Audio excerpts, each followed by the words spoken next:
Así yo entiendo que Él volvió a vivir, que el espíritu de vida entró otra vez a su cuerpo inerte después de 3 días y Él resucitó. Pero entonces yo vivo mi vida como si Cristo estuviera muerto.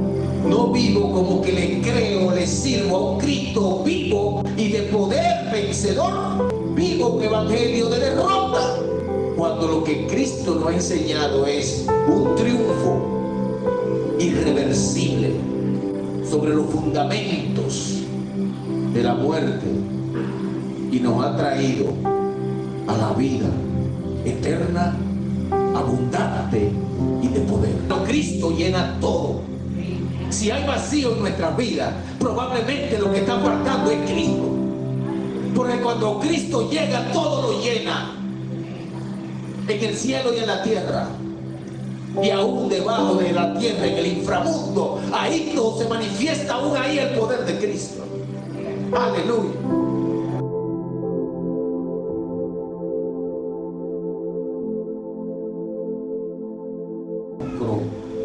Trayendo las especias aromáticas que habían preparado y algunas otras mujeres con ellas. Y hallaron removida la piedra del sepulcro, y entrando no hallaron el cuerpo del Señor Jesús. Aconteció que estando ellas perplejas por esto, he aquí se pararon junto a ellas 2 varones con vestiduras resplandecientes, y como tuvieron temor y bajaron el rostro a tierra, le dijeron: ¿por qué buscáis entre los muertos al que vive? No está aquí, sino que ha resucitado. Acordaos de lo que os habló cuando aún estaba en Galilea, diciendo: es necesario que el Hijo del Hombre sea entregado en manos de hombres pecadores, que sea crucificado y resucite al tercer día. Hasta aquí el Señor bendiga su palabra. Nosotros hemos titulado esta meditación de este sermón: la resurrección, realidad o ficción. Es una comparación. La resurrección de Cristo, una realidad evidente e histórica, o una ficción, un cuento, una leyenda. Son los dos extremos, porque está dividida el mundo y la sociedad desde el mismo momento en que lo hizo hasta hoy, donde hay algunos que piensan que eso es imposible, porque lo ven desde el punto de vista natural. Pero hemos dicho y sostenemos que Cristo es sobrenatural en todo lo que hizo. Su nacimiento fue sobrenatural. Cristo nació de una virgen que nunca jamás un hombre ni siquiera la había visto desnuda. Y nació un muchacho totalmente fuerte y sano. Eso no es natural. Su vida fue sobrenatural. Lo que él hacía no era común y corriente. Alguien jamás ha vencido la ley de la gravedad caminando sobre el agua sin hundirse. ¿Quién ha podido jamás con 5 panes y 3 peces alimentar a 5,000 hombres y quizás 5,000 mujeres y niños más? Porque ahí no estaban contadas las mujeres y los niños que están en todas las actividades. Ahí habían probablemente 10,000 personas. Con 5 panes y 2 peces. Eso es natural.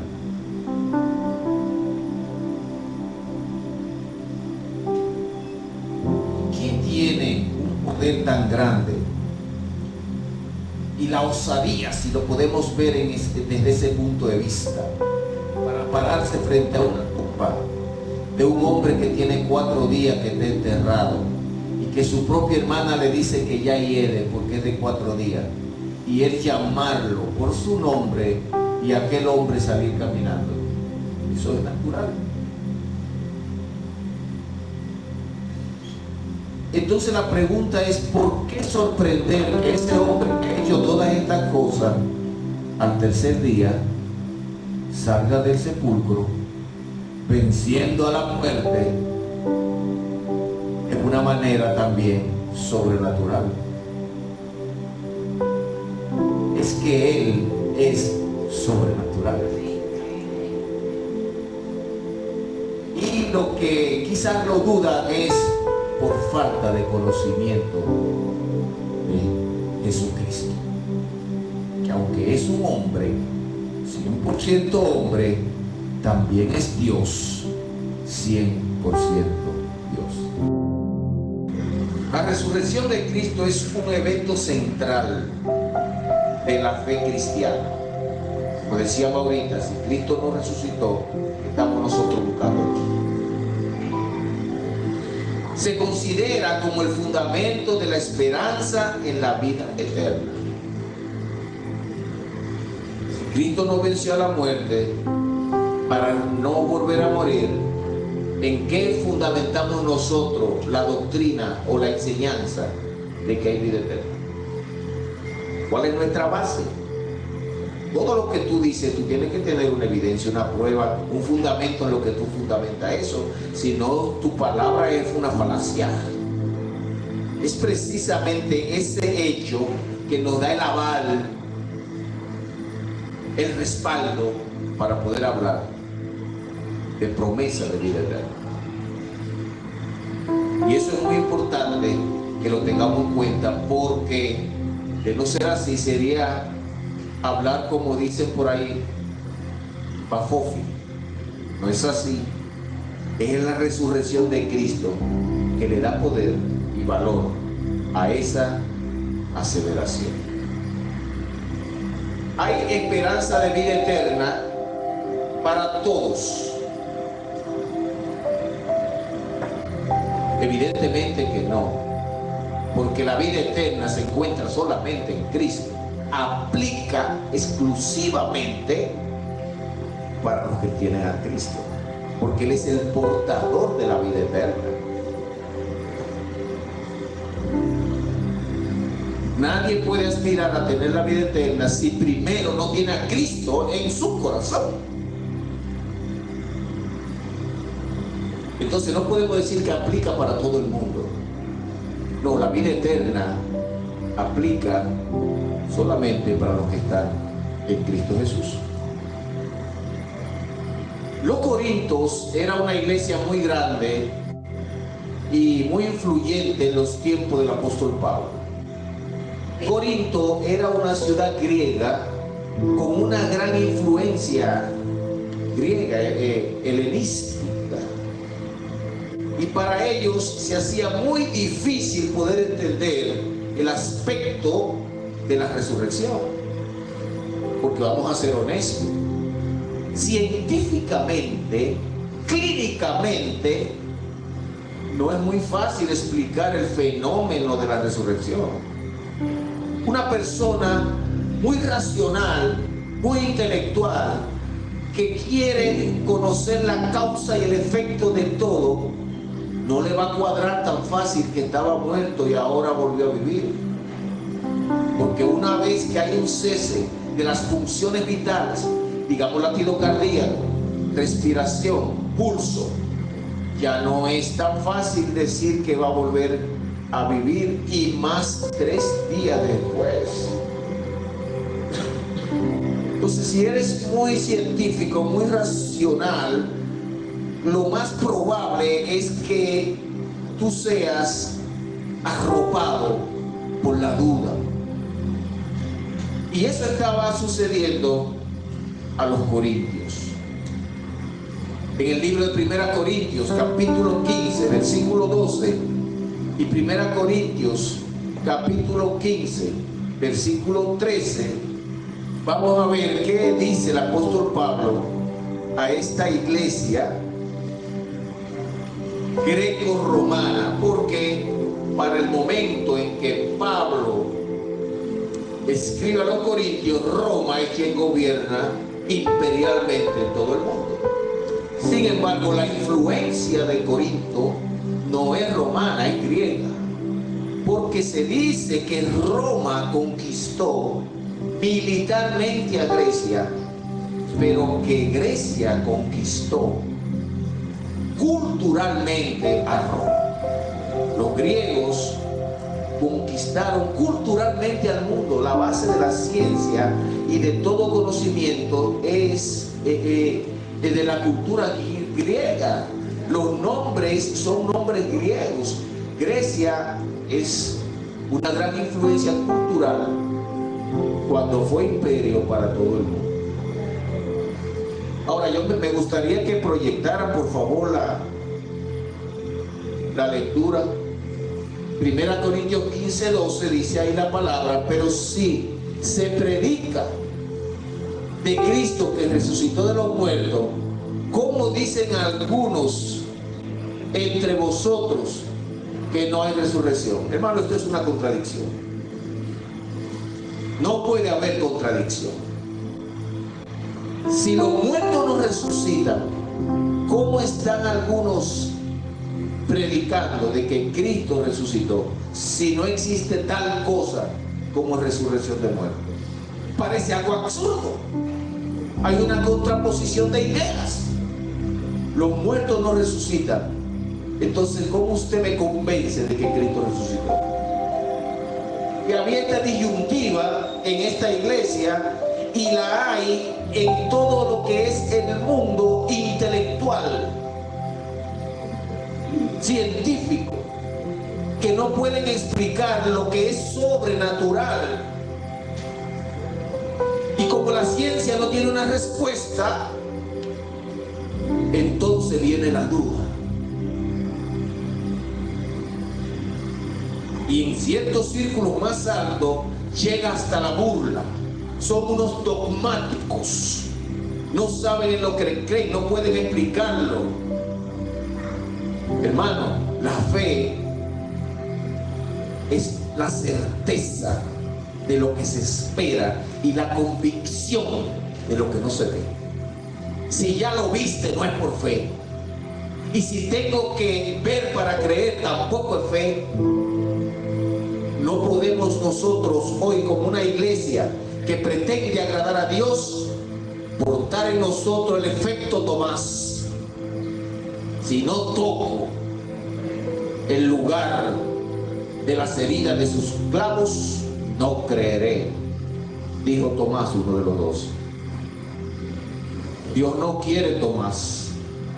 Dios quiere un pueblo que, aunque no haya visto, literalmente, por la fe, que tiene ojos también, por los ojos de la fe, podamos creer. Porque el justo por la fe vivirá. Entonces, en el 13 ahí mismo,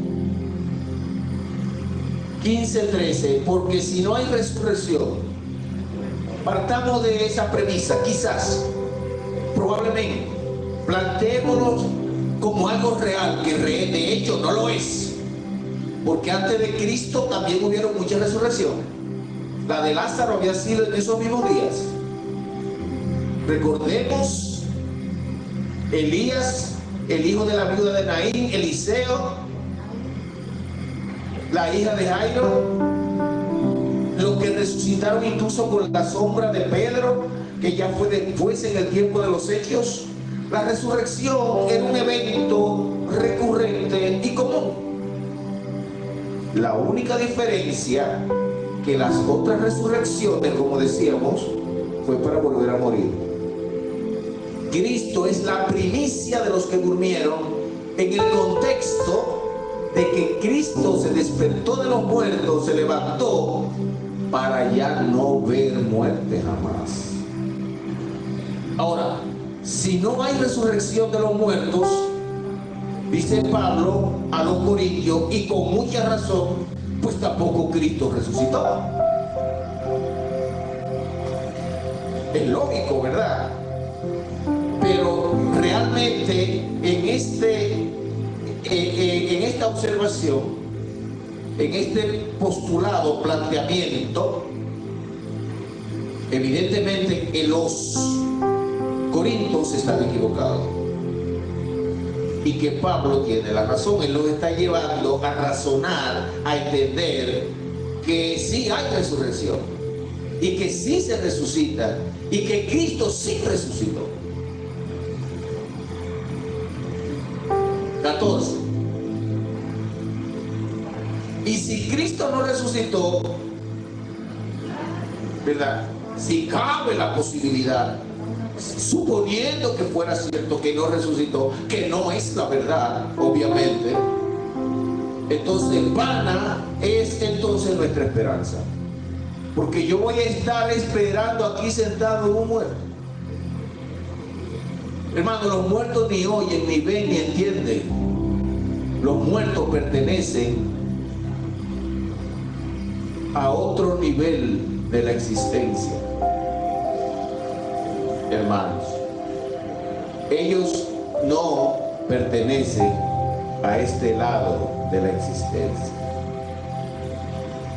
Entonces, nuestra predicación es vana porque yo te estoy hablando de un muerto, que es lo que le dice Pablo.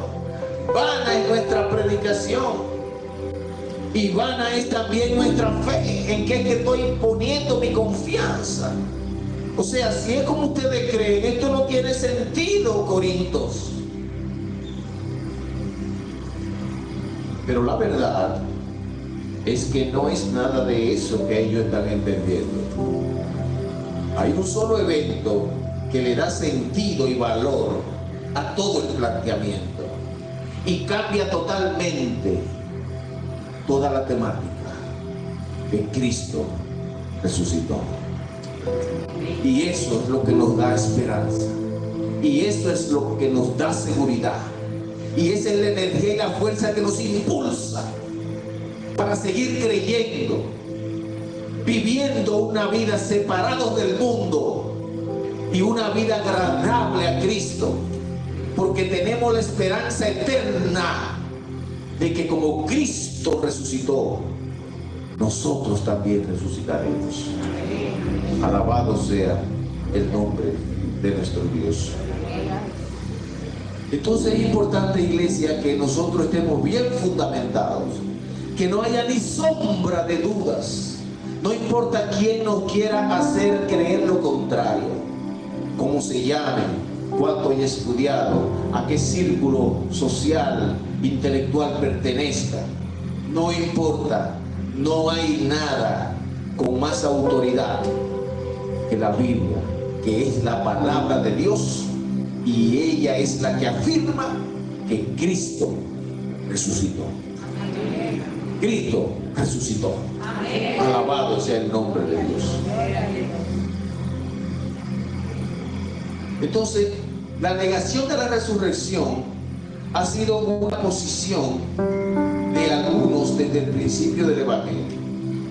Los saduceos, ¿quiénes son los saduceos? Es un grupo religioso, político religioso, digamos que era el partido dominante en los tiempos de Cristo, que tenía una gran influencia helenística, o sea, griega, y los griegos niegan rotundamente la resurrección, la inmortalidad del alma y la vida es sobrenatural.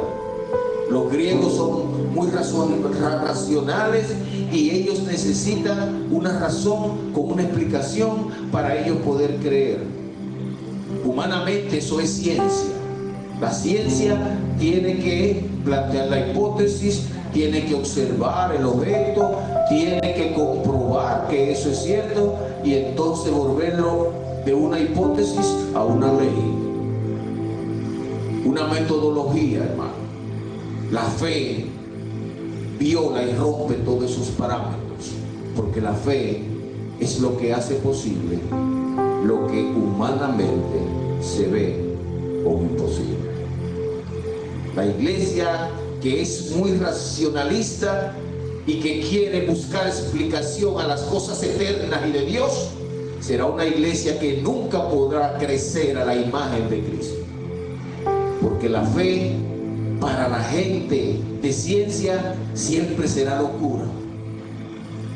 Por eso, filosóficamente, no podemos nosotros de ninguna manera explicar las cosas de la fe. Ahora, la incredulidad es algo normal en el hombre. ¿Por qué? Hermano, porque creer no es de todos. Jesucristo tenía 12 que habían sido elegidos, seleccionados y enseñados directamente por Él, con un estudio intensivo de 3 años, no de teoría, sino diariamente de la práctica, la práctica, la práctica, la práctica. Y encontramos a el que se llama Tomás, que no cree. Hermano, el Señor le dijo: Tomás, porque has visto, has creído. Bienaventurados los que no vieron y creyeron. Nosotros somos bienaventurados porque nosotros no vivimos en el primer siglo, ni tampoco en Israel. Sin embargo, 20 siglos después, aquí estamos y hemos creído, y nuestra confianza y seguridad es en Jesucristo, en su vida, en su obra, y aún más en su resurrección, que es algo sobrenatural. Iglesia, tenemos que seguir creyendo, porque por la fe viviremos.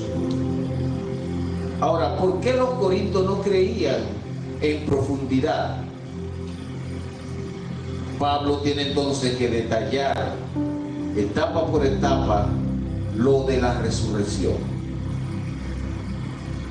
y explicarle que verdaderamente, si no hay resurrección, no hay cómo explicar que Cristo resucitó.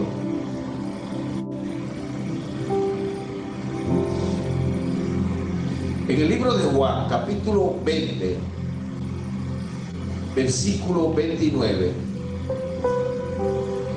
es que encontramos nosotros la frase célebre donde el Señor reprende, corrige, exhorta con amor a Tomás. La pregunta es, hermanos, ¿existirá aquí algún Tomás? No creo que todos los que están aquí creen que Jesucristo resucitó. Por eso están aquí hoy celebrando la resurrección, pero no sé. Ahora, estamos nosotros en la disposición de emplazar, enfrentar, orientar en amor a los Tomás para que también puedan creer, siendo que la fe es tan vital para el creyente. ¿Será que quizás nosotros podamos creer intelectualmente, pero no hayamos sido afectados por el efecto de la resurrección? ¿Cómo así? Así yo entiendo que Él volvió a vivir, que el espíritu de vida entró otra vez a su cuerpo inerte después de 3 días y Él resucitó. Pero entonces yo vivo mi vida como si Cristo estuviera muerto.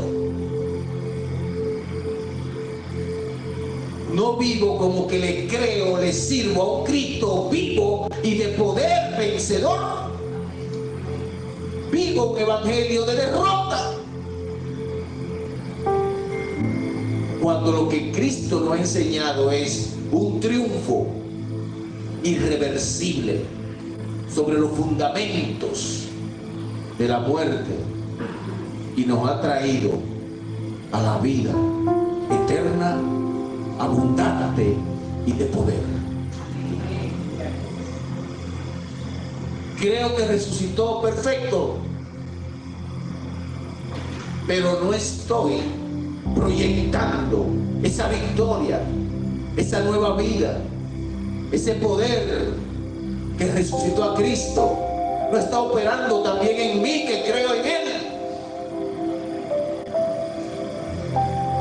Entonces tenemos que ver hasta qué punto hemos sido nosotros convencidos, persuadidos de que con esta nueva vida en Cristo, cuando Él venció a la muerte y hemos creído en Él, nosotros también somos vencedores.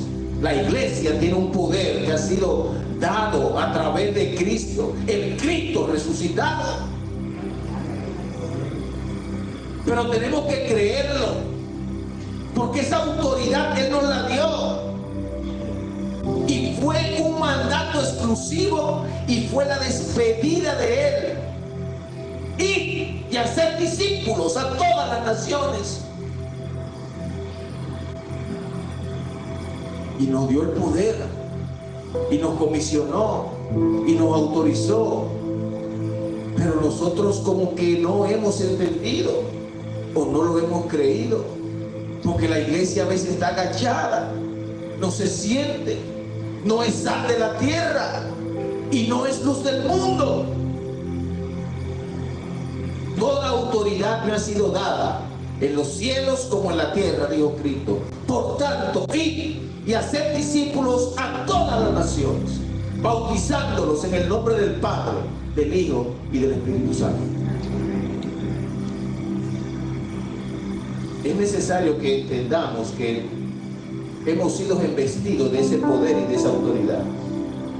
Estamos respaldados por Él, que dijo que estará con nosotros todos los días hasta el fin del mundo. Y debemos movernos no en nuestra fuerza, ni según nuestro criterio. Debemos movernos en el poder de Cristo y bajo la voluntad de Él, que es buena, agradable y perfecta.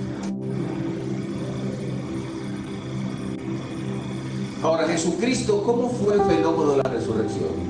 Examinando el caso más profundamente. Resucitó por su propio poder, con su propia fuerza. El cuerpo de Cristo, hermano, fue un cadáver normal. No creamos otra cosa. Su espíritu expiró. Cuando lo bajaron de la cruz, a Él no tuvieron que quebrarle las piernas porque estaba literalmente muerto. Lo enterraron, obviamente en un sepulcro de rico. Enterraron a Jesucristo, que entre comillas era pobre. Porque ¿cómo puede ser el dueño del universo pobre? Él es un pobre que se hizo pobre para enriquecernos a nosotros. Aleluya. Ahora, Él tuvo el privilegio, si lo podemos llamar así, porque así estaba profetizado, que entre los ricos sería su sepultura. Simón de Arimatea, un seguidor secreto de Cristo, un influyente hombre de negocios, tiene un sepulcro nuevo en su jardín. Así se llama hoy en día la tumba del jardín. Y va a donde Pilatos, le pide permiso. Pilatos lo recibe. Hermano, a la gente influyente siempre lo recibe. Y le da la autoridad para que tome el cuerpo y lo entierre donde él quería.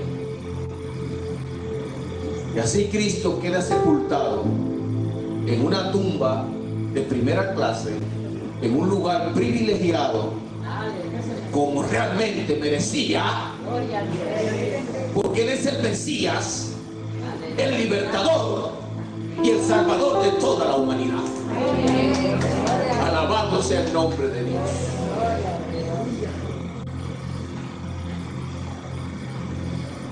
Ahora, en el libro de Romanos, capítulo 8, versículo 11, encontramos algo interesante. Y nos gustaría leerlo porque nosotros queremos siempre predicar conforme a lo que dice la palabra. Dice: y si el espíritu de aquel que levantó de los muertos a Jesús mora en vosotros, el que levantó de los muertos a Cristo Jesús vivificará también vuestros cuerpos mortales por el espíritu que mora en vosotros. Entiendan ustedes la lectura de la palabra. Habla del espíritu con E mayúscula, personal,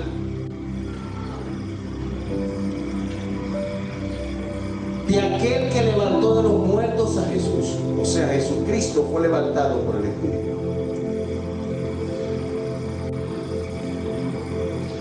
Y también nos da una gran esperanza, porque dice que también ese Espíritu vivificará también nuestros cuerpos. O sea, no es exclusivo para Cristo. Las promesas que Cristo conquistó aplican también para la iglesia. Vivificará también nuestros cuerpos mortales por ese mismo poder, por su Espíritu que también mora en nosotros. Desde que creíste, fuiste sellado con el Espíritu Santo. Y así como el Espíritu estaba en Cristo, también está en ti, es el mismo Espíritu.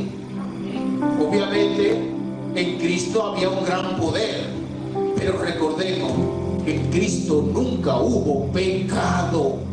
Y si algo impide al Espíritu Santo poder obrar en nuestra vida con poder y con libertad, es el pecado que mora en nosotros. Y Cristo jamás pecó, ni de pensamiento, ni de palabra, ni de hecho. Jesucristo es el Santo Hijo de Dios. Entonces es interesante entender eso, porque debemos saber de dónde, bajo qué fundamento podemos decir cómo resucitó Cristo. Porque resucitar no es algo tan fácil tampoco, humanamente hablando, porque para Dios nada es imposible. Alabado sea su nombre. ¿Cuántos alaban la gloria del nombre de Dios? Entonces fue resucitado por el Padre en el poder de su Espíritu. Volverá desde el cielo para terminar de cumplir la profecía mesiánica. Todavía no ha terminado el plan, hermanos. La resurrección es uno de los eslabones de la cadena del plan de redención de los muertos, hermanos. Falta todavía para cumplir lo que se llama el juicio final. También el establecimiento del reino de Cristo. Faltan cosas. La iglesia en ese juicio final no estará, porque para eso murió Cristo, para librarnos de la condenación. En el juicio final, donde estarán los que pertenecen a la segunda resurrección, no será para salvación, será para establecer la condena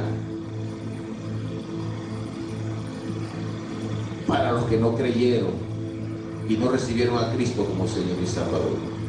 Ahora, en el establecimiento del reino de Dios sí estará la iglesia, porque Jesucristo reinará 1000 años sobre la tierra.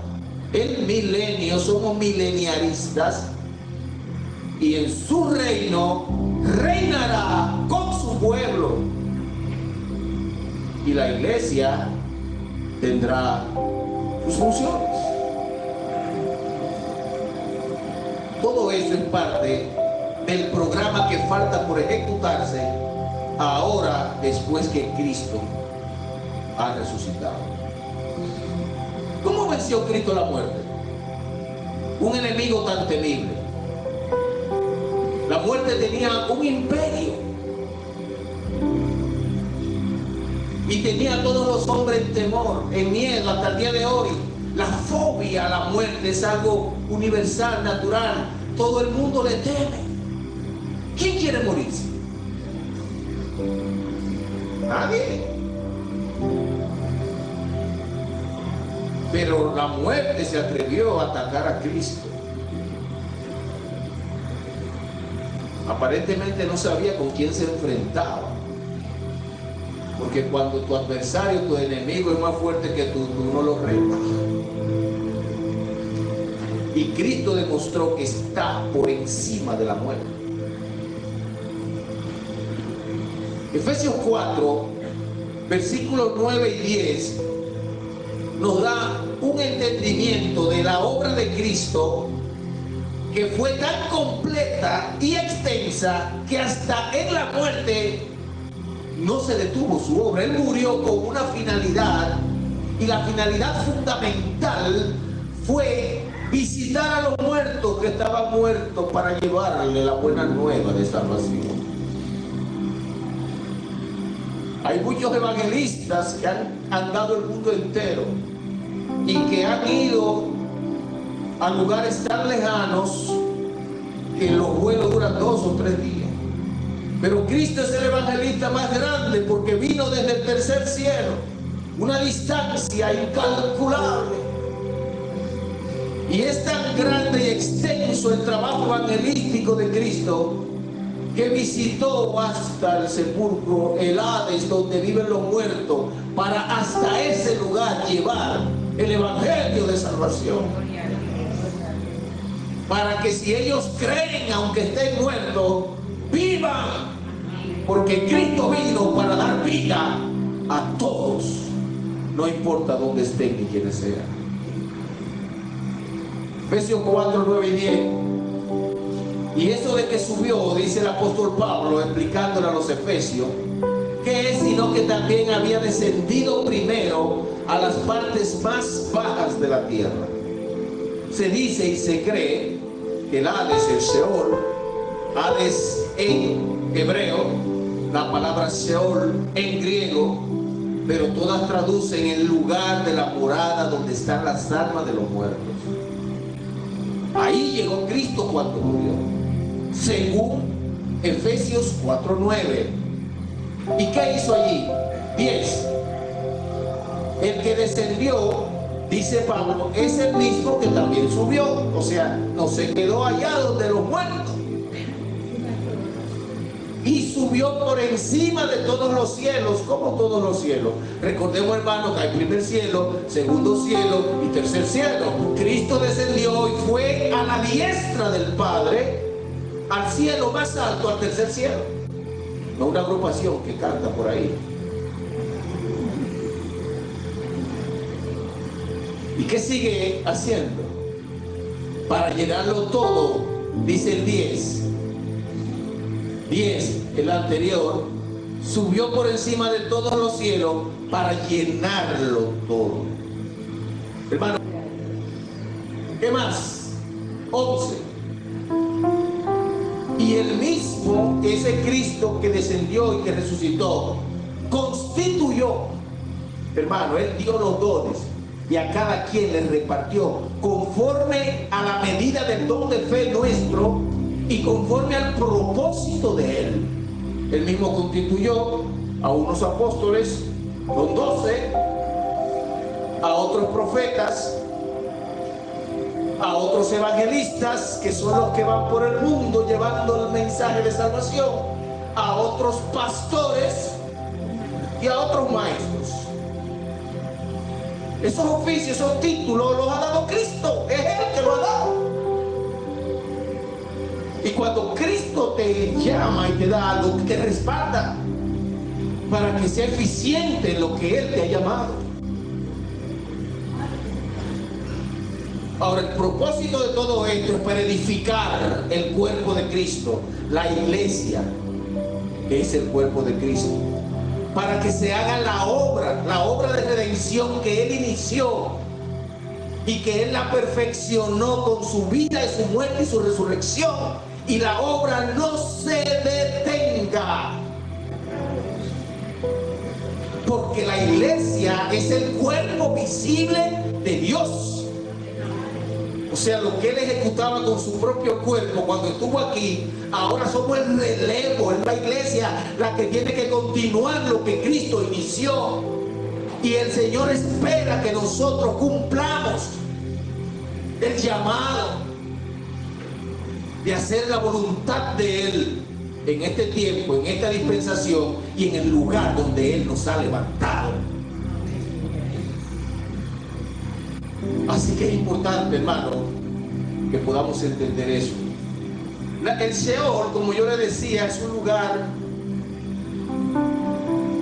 no muy conocido, pero en el Salmo 68, 18 la Biblia lo cita.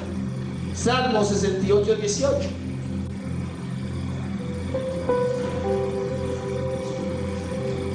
¿Lo podemos ver el Salmo 68, 18?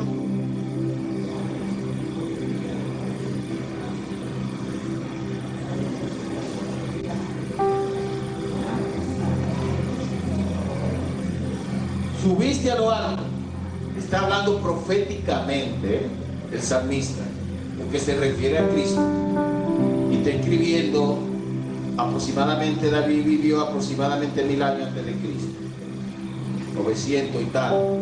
Subiste a lo alto y cautivaste la cautividad. ¿Qué era lo que nos cautivaba? El pecado. Cristo metió preso al pecado. Cautivar es encerrar. Él encerró al pecado. Cautivaste a la cautividad. Tomaste dones para los hombres, y eran los que hablábamos ahorita. A cada uno repartió. Que usted lo ejecute o no, no significa que no les haya sido dado. El Señor te ha capacitado para varias cosas de acuerdo a su voluntad y de acuerdo a tu capacidad, pero Él te ha dado los dones para los hombres y también para los rebeldes, para que habite entre ellos Jehová. Dios, hasta los que se rebelan, tiene planes para ellos, aún siendo rebeldes.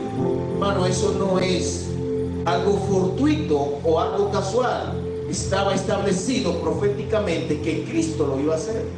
Hermano, el Señor no improvisó. Dios es un Dios eterno, el plan es eterno, y todo lo que Cristo hizo estaba previamente establecido, y tal como se había establecido por la voluntad del Padre, así el Hijo ejecutó. Es el ejecutivo del propósito eterno, que como fin tiene la redención, el perdón de pecado, la salvación y la vida eterna para todos aquellos que creen en Jesucristo como Señor y Salvador. Hermano, esa es la gran meta, el gran objetivo, que todos sean salvos. ¿Qué más? Él ascendió porque Él también había descendido a lo profundo de la tierra. Él llevó cautiva la cautividad cuando destruyó al pecado, que nos cautivaba, nos inhabilitaba y nos incapacitaba para poder vivir vidas agradables a Dios. Ahora en Cristo, cuando Él cautiva el pecado, nosotros también podemos, en el poder de Cristo, tener victoria sobre el pecado. El pecado no se enseñoreará más de nosotros, porque no hemos recibido un espíritu de cobardía, sino de amor, de poder y de dominio propio. Puedo decirle no, me puedo ya contener, porque el Espíritu Santo de Dios que está en mí me da el poder para resistir. No es que no podemos ya caer, o que ya somos santos, o hemos pasado al estado de santificación, pero sí tenemos las arras, el depósito del Espíritu Santo, que nos ayuda a no sucumbir ante las tentaciones del pecado.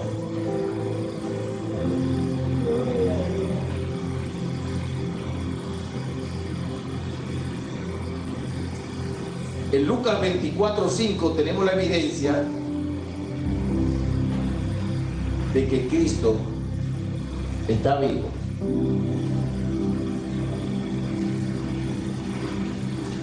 Las mujeres fueron las primeras en evidenciar eso, porque las mujeres tienen una virtud que Dios le ha dado. Las mujeres son dinámicas, atiemposas, y están siempre a la vanguardia, ejecutando las cosas. Es algo que Dios puso en ellas. Como ellas querían lo mejor para el maestro, fueron a hacer su trabajo.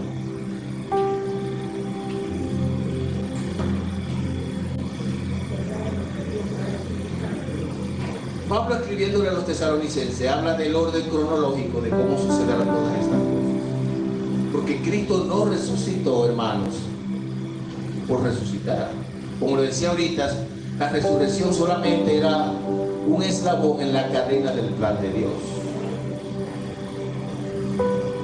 En el libro de Tesalonicenses, primera Tesalonicenses, capítulo 4, versículos 16 y 17, el apóstol Pablo le habla a los corintios, a los tesalonicenses, porque esta iglesia pensaba que Cristo venía en lo inmediato. Ellos entendían que el rapto era de una vez. Hermano, y nosotros no podemos datar el tiempo en que Cristo viene. Nosotros sabemos por la fe que Él viene, el hecho, pero el cuándo no. Sencillamente porque Dios no se mueve en un tiempo cronológico. Cronos, el tiempo que se mide por segundos, minutos, horas. No es así. El tiempo cronos aplica para nosotros, que somos temporales. Dios es eterno y no se mueve por horas, ni siquiera por milenios, que es el tiempo más largo que contamos, tantos milenios. Ni siquiera eso. Dios es eterno. Dios se mueve en el tiempo kairos griego, y eso consiste en que un momento, una ventana de oportunidad que se abre, y es el momento para el Señor hacer algo, y lo hizo. Y esa ventana puede tener millones de años, o puede tener segundos, que es, digamos, que es la fracción de tiempo más pequeña. Por lo tanto, los que estamos en Cristo debemos estar preparados para cualquier tiempo y a cualquier hora, porque nada está realmente, totalmente o según nuestro entendimiento, determinado o predeterminado. Las vírgenes estaban ahí, pero no sabían cuándo venían. Estaban todas como durmiendo, pero de repente, hermano, es así. Pánico, llegó. Estaban listas algunas, pero algunas estaban descuidadas. Hermano, el hecho de no saber cuándo es que viene, pero estar seguro de que viene, nos obliga a estar preparados todo el tiempo. Porque una cosa sí es real: así como se fue, viene otra vez. Y viene a buscar a una iglesia que lo espere preparada, con sus lámparas llenas, como estaban las vírgenes prudentes. Entonces es un error datar el tiempo de que Cristo viene por las profecías de Nostradamus en el año 3000. Es que hay un evento que dice Nostradamus, que habrá unos cambios cosmológicos y que sucederá el advenimiento. Mentira, hermano. El día ni la hora nadie lo sabrá. El día ni la hora nadie lo sabrá. Ahora, lo que sucedió en esa tumba, hermano, es un problema muy serio. Ilegal. Es un problema legal, porque las autoridades tienen que buscar quién se robó ese cuerpo. Y eso es profanar una tumba.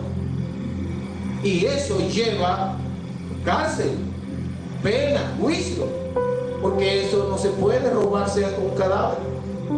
Si es que se robaron el cadáver, estamos poniéndonos en el lado de ellos que dijeron que fue que se lo robaron. Hay que hacer un expertise legal, y tenemos que aplicarle a eso entonces las leyes correspondientes para una violación de esta manera. Hay que mandar a alguien a investigar, un fiscal especial que verifique qué fue lo que pasó, porque eso no se puede quedar así. Jesucristo no es un muerto cualquiera. En la inscripción, en 3 idiomas, en griego, en hebreo y en latín, decía Jesús, el rey de los judíos.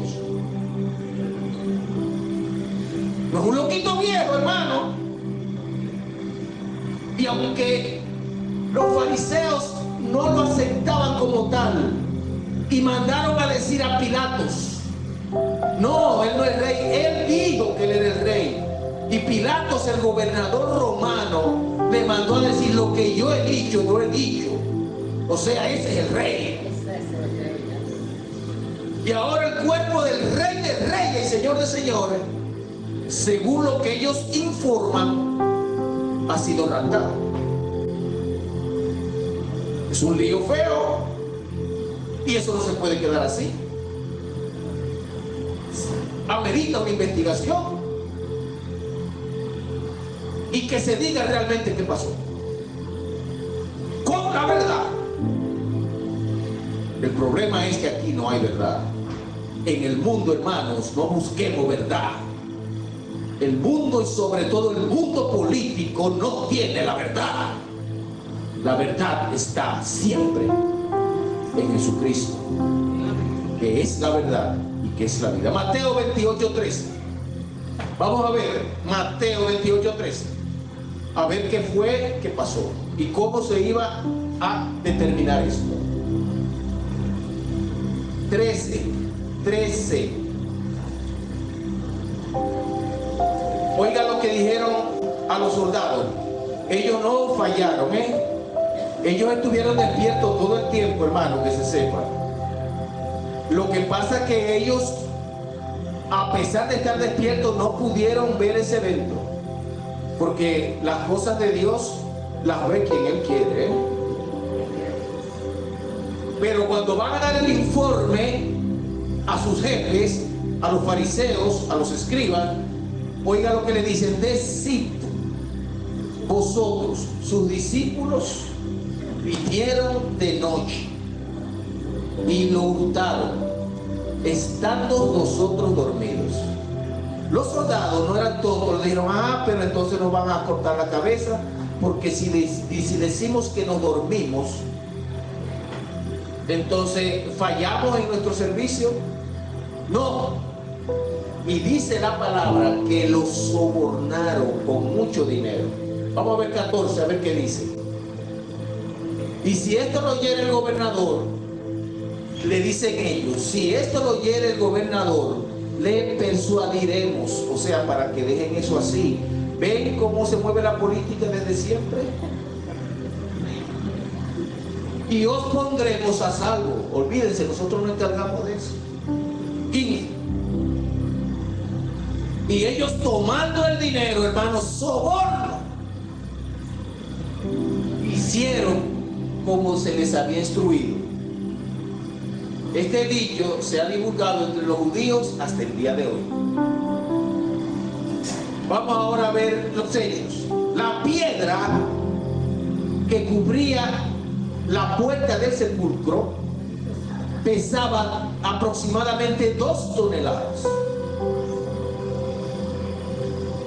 Pregunto, ¿cómo es posible que alguien removiera esa piedra? Tenía que ser mucha gente, y que no hiciera ni siquiera una bulla suficiente para soldados que estaban al frente, al lado de la tumba del sepulcro, no lo oyeran, por más dormido que estuvieran. Estamos nosotros viendo, hermano, y estamos nosotros desmontando la farsa de que Cristo nos resucitó. ¿Cómo es posible? Una piedra, un peñón de ese tamaño, que lo movieran y que nadie lo oyera.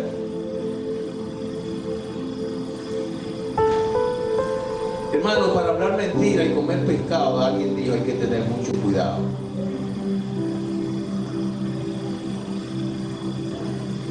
Entonces, otra evidencia, hermanos. Cuando las mujeres llegan muy temprano, se sorprenden porque la piedra está removida. Eso no se esperaba. Pero se sorprenden aún más porque el cuerpo no está ahí. Lógicamente, son mujeres inteligentes, inmediatamente pensaron que se lo robaron. Porque no se recordaron ellas ni ninguno que él dijo que iba a resucitar. Y estaban tristes porque se robaron el cuerpo.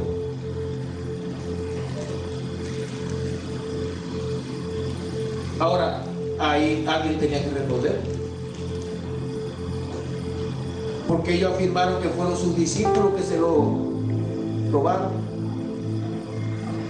Todo para desmontar el hecho de la realidad inalterable de que Cristo resucitó. Porque lo primero, cuando a alguien se lo robaron, hay que buscar el cuerpo. La evidencia es el cuerpo. Y la evidencia para poder afirmar que no resucitó, búsqueme el cadáver.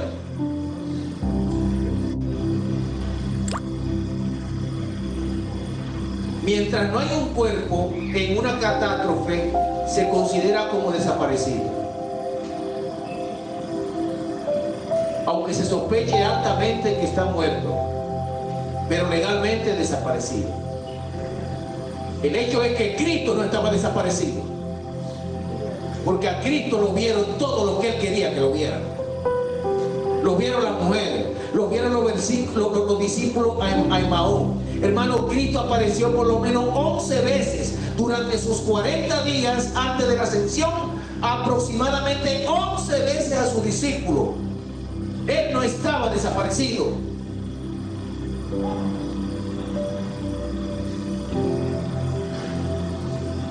Pero la respuesta y la pregunta del ángel a las mujeres sigue repercutiendo en la mente y en el corazón, no solamente de los que hemos creído, sino de todo el mundo. ¿Por qué buscáis entre los muertos al que vive?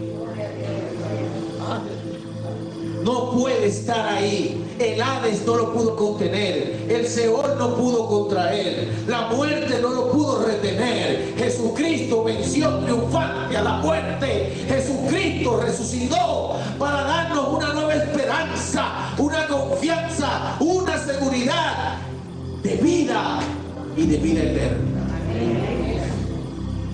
No ha habido forma de sustentar el embute.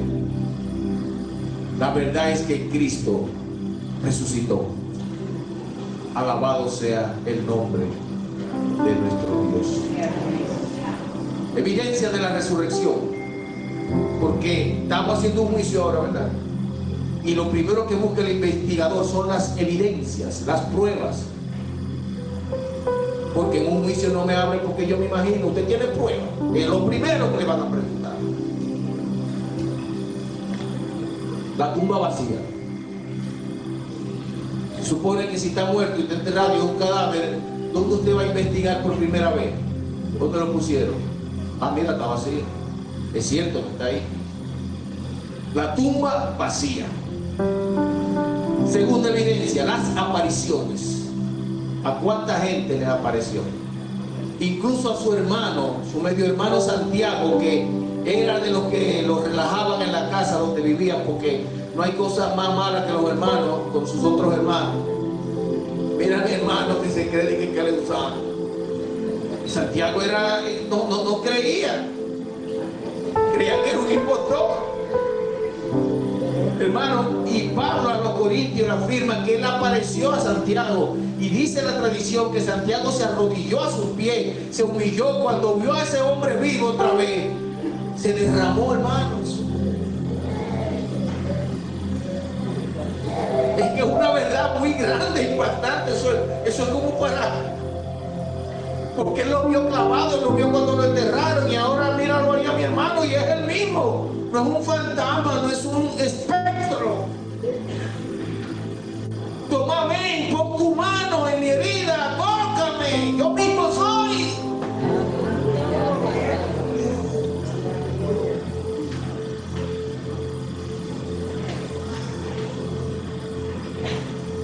Las apariciones, la transformación en la vida de los discípulos. Hermano, estos hombres que cuando agarran a Jesús se mandaron corriendo y lo soltaron en banda del miedo y el temor que decían y tenían, ahora estaban dispuestos literalmente a entregar su vida por Cristo. Usted tendría un cambio tan radical y tan profundo y una convicción tan diferente a menos que no hubiera pasado algo dramático y drástico. Ese cambio en estos hombres, que cada uno literalmente entregó su vida y vivieron como mártir por causa de Cristo, ¿qué los convenció para que esos mismos que se mandaban en el huerto de Getsemaní ahora entregan voluntariamente y gustosamente su vida? El poder de la resurrección de Cristo, hermanos.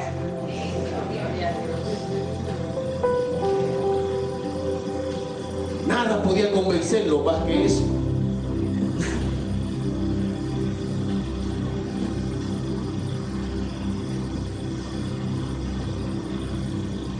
Ahora también se necesita un aspecto histórico, porque es un evento del pasado. La historicidad de la resurrección de Cristo. Nosotros tenemos el fundamento más grande e importante, que es la Biblia. Pero donde quiera que se investiga, se buscan diferente información, diferentes fuentes. Bueno, hay dos escritos de un historiador judío llamado Flavio Josefo que avalan y argumentan a Cristo resucitado. Y de hecho hay un investigador que no es judío, por si acaso digan que está parcializado como judío, es romano. El historiador Tácito también cita históricamente la resurrección de Cristo. Y por encima de estos historiadores está la Biblia, la palabra de Dios, que dice que después que él resucitó y ascendió, habían 500 testigos visuales que lo vieron cuando ascendió. O sea, que no solo resucitó, sino que también ascendió al cielo, que está a la diestra del Padre, ejerciendo una labor sumo sacerdotal a favor de su iglesia, intercediendo por nosotros. Y creemos firmemente que como se fue en la nube, viene otra vez. Alabado sea su nombre.